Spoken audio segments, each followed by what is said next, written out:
for your Citi Advantage card and 40,000 Advantage bonus miles. Or visit Citi.com/travel.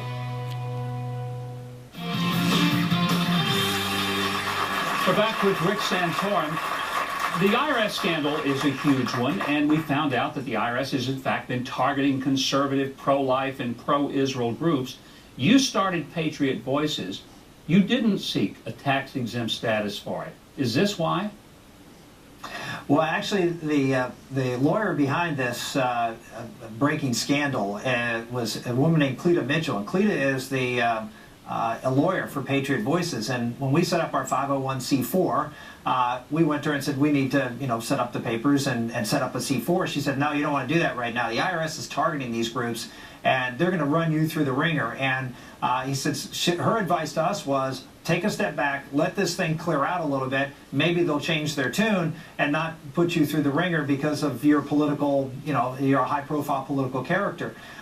It turns out, in talking to Cleta just a few weeks ago, they haven't changed their tune at all. That's the amazing thing about this. Here, the IRS has been under incredible scrutiny for what they've done in targeting these conservative groups and Tea Party groups, and they are continuing to do it. They haven't changed a bit. They're still sending out letters asking people what they're doing, why they're doing it.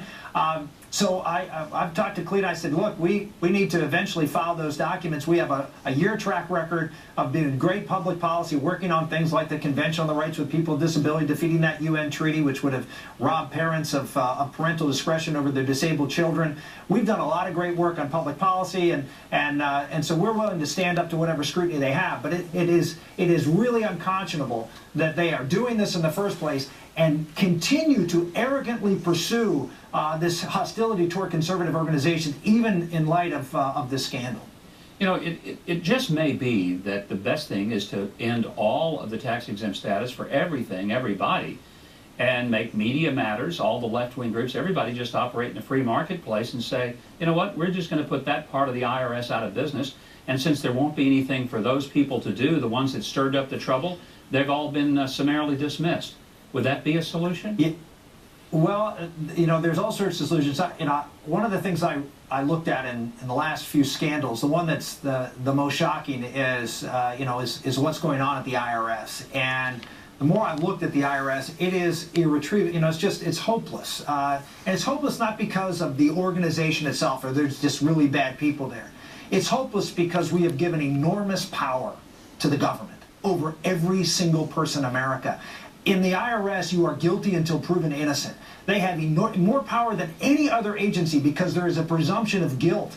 And you give this kind of now increased power because of Obamacare to regulate people's lives.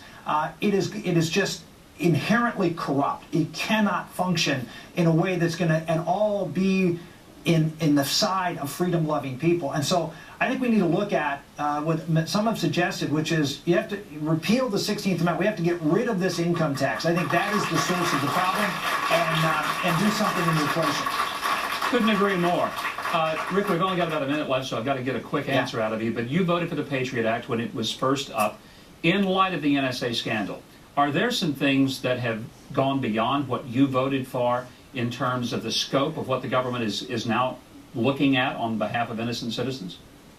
Yeah, I think what's happened is that technology has dramatically improved, and now we have the ability to look at, you hear this, I'm sure you've talked about it in your show, big data.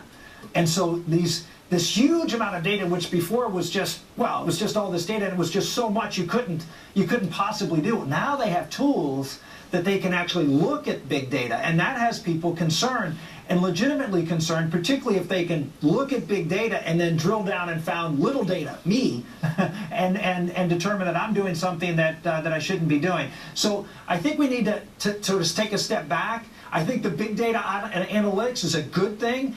It can show patterns, it can help police in a lot of ways, but you've got to make sure that it doesn't end up to be a very, very sophisticated way into spying into individuals. And so protecting that individual identity becomes very, very important going forward. Well, the good thing is if I lose my iPhone, I'm just going to call the government and ask them where it is, because they'll know, and that'll be a good thing.